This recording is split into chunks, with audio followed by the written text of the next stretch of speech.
Fala, fiel, tranquilo, domingão agitado no nosso Coringão, perdemos ontem da porcada, mas a gente sabe que com o time reservão não tem muito o que esperar, né, fiel?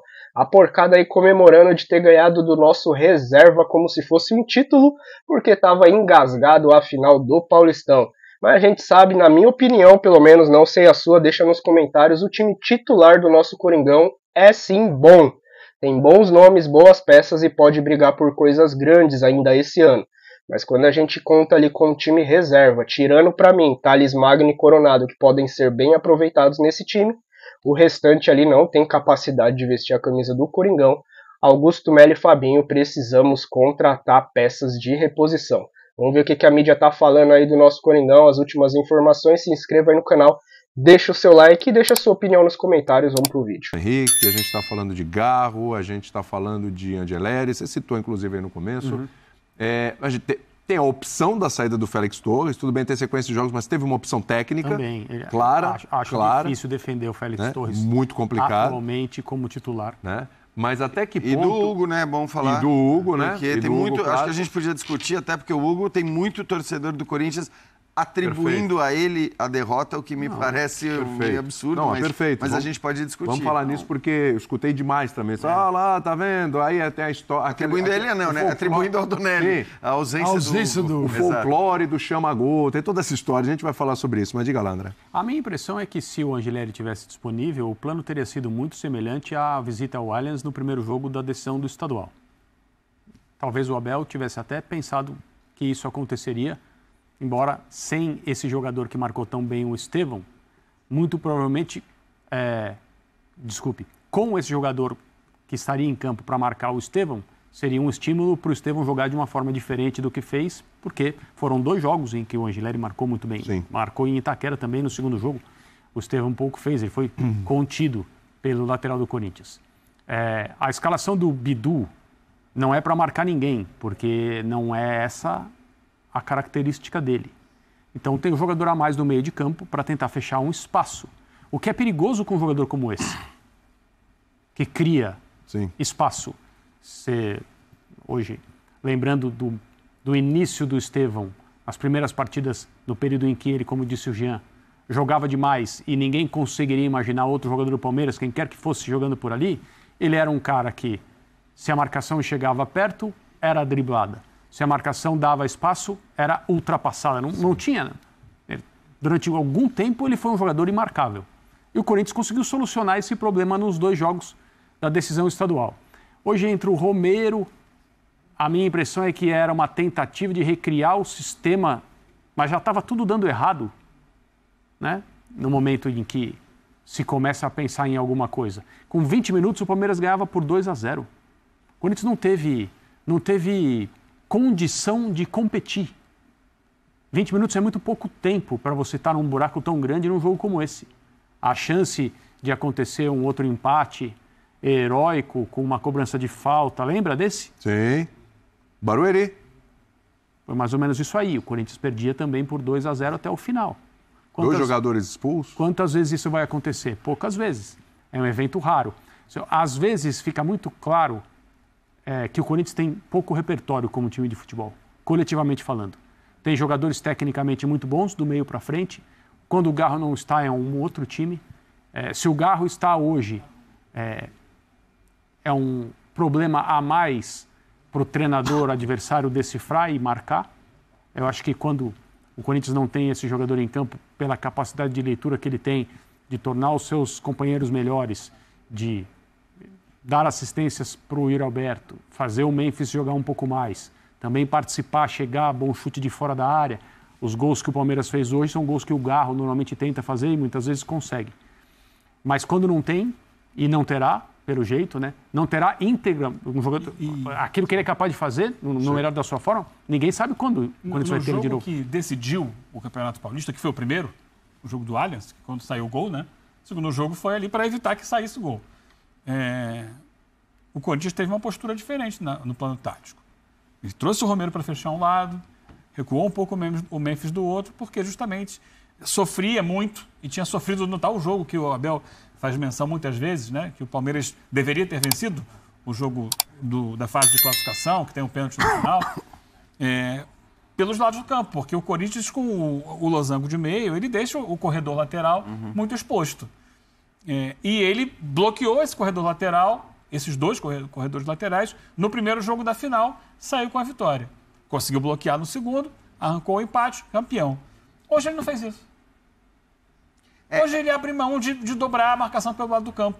Talvez, assim, tenha sentado um pouco em cima dos louros. Ele acreditou no Bidon. O Bidon seria o quarto jogador de meio de campo. Mas o Bidon entra mais ou menos na espécie na vaga do Garro ali, mais centralizado. Ele não estava jogando aberto, exatamente. Eu queria entender o que o Abel fala, quando ele fala, e quando é importante a nossa missão também tentar enganar o adversário, e a gente conseguiu hoje enganar o adversário. Eu acho que isso que você está falando, Eugênio, talvez seja o fato de que, e acho que assim, tudo bem, o Bidu não foi bem, é verdade, mas acho que a missão do Anriglieri hoje também talvez fosse mais difícil, porque com o Palmeiras jogando num 4-2-3-1, com os dois pontas muito claramente como pontas, a tua missão é mais clara. Acho que o Anriglieri teve durante 2 jogos a missão de marcar o Estevão, que está longe de ser uma missão fácil, mas que ele fez muito bem nas 2 vezes, assim como o Enzo Dias fez muito bem na lateral do São Paulo, quando precisou marcar o Estevão por ali.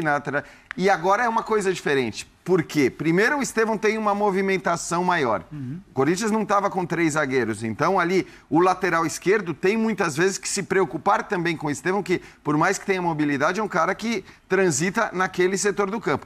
E o Felipe Anderson, que talvez para mim tenha sido o destaque do jogo, tudo que ele jogou do lado direito, e que também era, de alguma maneira, uma incumbência do Bidu. Então eu acho que hoje a missão do lateral esquerdo era até mais difícil, embora não tivesse esse carimbo de você é o responsável pelo Estevão. E não tinha o cara a protegê-lo. Exato. Não tinha o cara que estivesse ali para ajudar a dobrar talvez é o que o Calçado falou. Quando você joga o Felipe Anderson nesse setor... E vindo de trás, né? Não é que ele... E ele muda um pouquinho o posicionamento do Estevão, quer dizer, ele dá mais liberdade. O Estevão, ele parte para cima de uma defesa que é frágil e não com o lateral que está grudado nele. Então, assim, o Estevão tem um corredor para atuar mais livre. Porque ele também é um cara que dá um tapa na frente e é difícil pegar. E quando você tem o marcador parado na sua frente, aí vem uma dobra. E o Estevão viveu isso com o Anriglieri e nesses 2 clássicos eu tenho uma dobra de marcação aqui, eu fiquei encaixotado. Ele liberou o Estevão e falou assim, Felipe Anderson, você cuida desse pedaço. E o Anderson é outro tipo de jogador. Ele trabalha aqui com mais passe, o volante. Inteligência. Tudo bem, era um terceiro zagueiro, depois no segundo tempo tinha um lateral, que ficou um pouquinho mais preso. Mas eu acho que sim, que esses encaixes um pouquinho diferentes no Palmeiras... Esse encaixe eu acho que passa também pouco pelo que ele falou do Carrilho. Ocorreu em função de tudo que ele viu e sofreu nesses jogos contra o Corinthians. Que foi o que o próprio Abel falou na entrevista. Vou dar uma resposta. Chegando com muita gente pela direita ali, no caso, 2 jogadores de alta qualidade, o Estevão, que não estava fixo na direita, mas também chegava por ali, e o Felipe Anderson, sem um jogador exatamente que vai estar ali protegendo ele, numa segunda linha, ele fez com que o Ranieri e o Martínez tendessem a ficar mais daquele lado. E isso isolava o Carrilho. O jogo transcorreu mais do lado direito, naqueles primeiros 25 minutos, depois a coisa muda de figura. Mas você puxa o Ranieri e o Martínez para ajudar, tenta marcar aqui, e o Carrilho depois, eventualmente, fica fora do jogo. Mesmo quando tem a bola, ele não tem exatamente a proximidade dos companheiros para fazer o diálogo, né? Toma aqui, devolve ali na frente, que ele trabalha muito assim. Passa por isso também, além de uma atenção especial em cima dele. Agora, Dimas, nosso editor-chefe aqui, se puder rodar os gols aí de novo, até para a gente entrar um pouquinho no que o Jean falou aqui. Não é fácil você substituir um goleiro do tamanho do Hugo, né? Que chegou no Corinthians, pode dizer, chegou outro dia no Corinthians, né?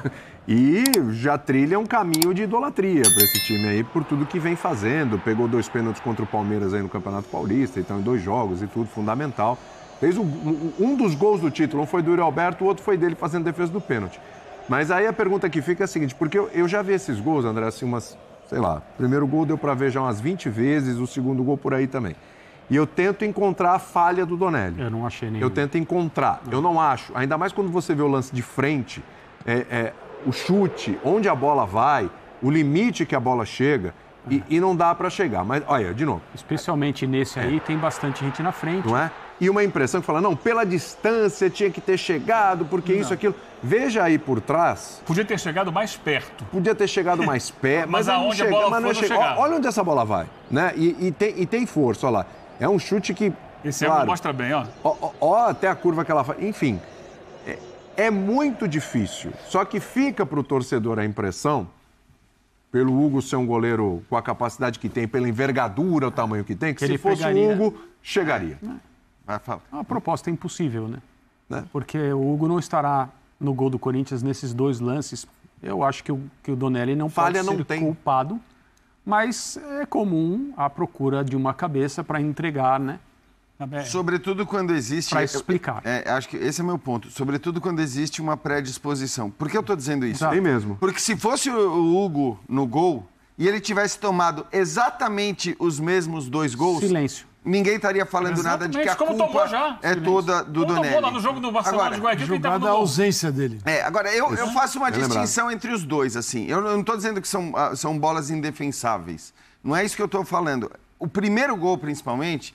Eu acho que por ele estar onde ele está colocado, talvez ele pudesse ter chegado. Agora, óbvio que tanto no primeiro caso como no segundo caso, o mérito é muito, mas muito maior dos caras que chutaram, do Piquerez e do Martínez. Assim, o chute do Piquerez, inclusive, você vê que ele vem por fora, né? Ele vem ali uma curva por fora. Então, tudo bem, você pode até dizer que, como, tá vendo? Que o Donelli está colocado já do lado direito do gol ali, ele poderia ter chegado. Olha o limite. Mas assim, é um chute forte, colocado e com curva. Então, para mim, acima de tudo, é um mérito dos batedores. Essa semana teve um jogaço na Champions e o Declan Rice fez 2 golaços contra o que é considerado o maior goleiro do mundo.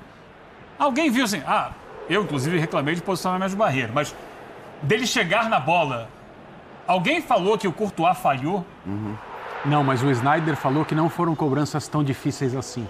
Como não foram tão difíceis? Porque é muito fácil colocar curva na bola, que nos 2 gols... Para ele, talvez fosse nos 2 gols a barreira estava mal posicionada, especialmente no segundo. O Sneijder batia muito bem falta. No ponto pra da ele barreira era fácil, eu concordo, talvez. pouca gente e tal. Só que o chute quando sai, e no caso aqui não tinha barreira, e vai no cantinho ali com curva... Aliás, não dá pra faltar pro goleiro. No Martínez, a distância é longa.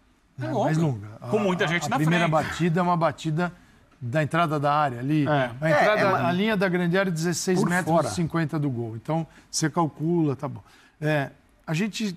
É incrível como o futebol, o goleiro vê o goleiro diferente.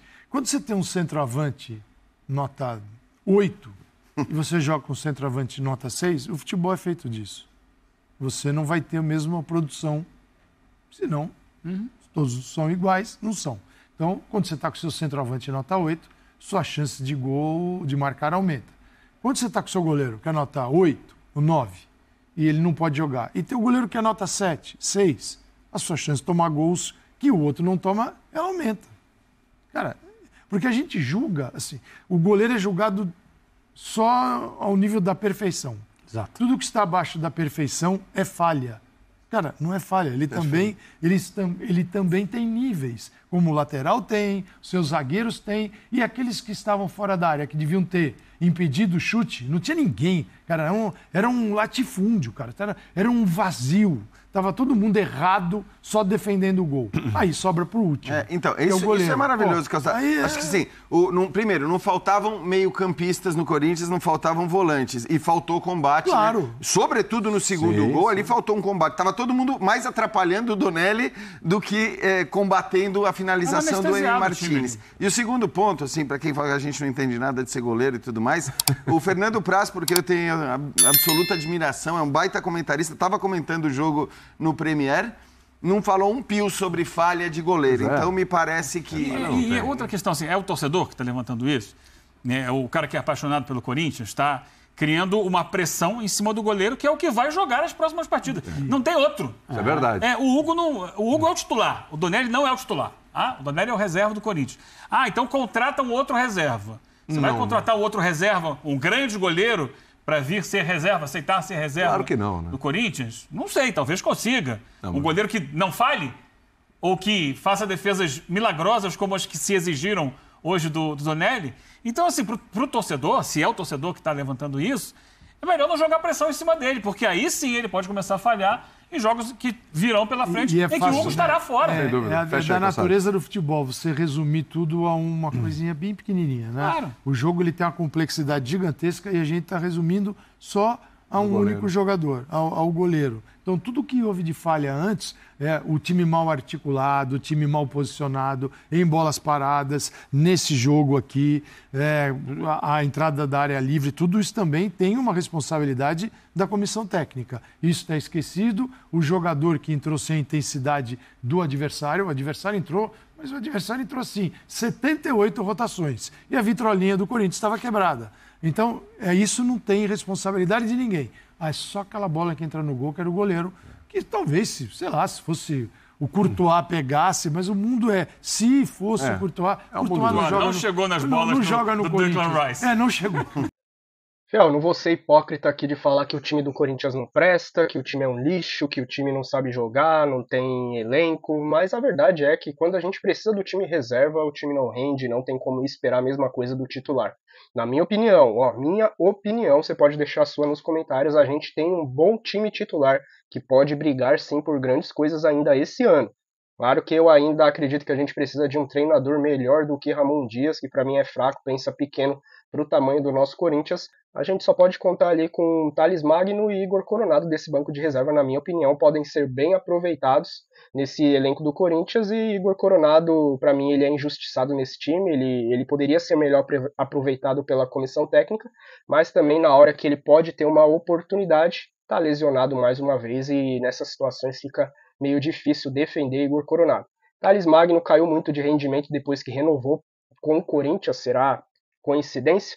Mas fez péssimas partidas aí, acho que as piores aí com a camisa do Corinthians desde que ele chegou nesses últimos jogos que ele entrou, mas ainda são os dois aí que eu acho que podem ajudar nesse time reserva. O restante, a gente sabe que é difícil, e sem os principais aí nesse jogo contra o Palmeiras seria um jogo muito difícil. O Ramon Dias poderia ter escalado o Romero, na minha opinião, e ter segurado. Não tem muito o que fazer, cara, sem um meio de campo ali produtivo, sem zagueiros importantes, lateral importante na defesa, sem o Hugo Souza. A gente querer bater de frente com o time reserva é difícil, ele simplesmente quis jogar de igual para igual e praticamente o Corinthians não desempenhou nada. Foi um jogo terrível, apático e principalmente também sem vontade, sem garra, e aí essa conta vai nas costas dos jogadores. Mas essa é a minha opinião aí, você deixa nos comentários a sua, vamos debater aí. Cada um tem a sua, mas eu acho que esse elenco ainda é o time titular, trazendo umas peças aí que é crucial para metade do ano. O Corinthians pode ainda dar alegria para a Fiel nessa temporada. E o Palmeiras é engasgado, né? Porque a taça tá lá na Neoquímica Arena, tá lá no Parque São Jorge, tá lá no nosso CT. Mas eles aí vieram e fizeram o trabalho deles, jogaram, mas ganharam de um reservão do Coringão. Então não é para se desesperar, colocar a cabeça no lugar, e ainda tem muita temporada para frente. Até o próximo vídeo, se cuida, vai Corinthians!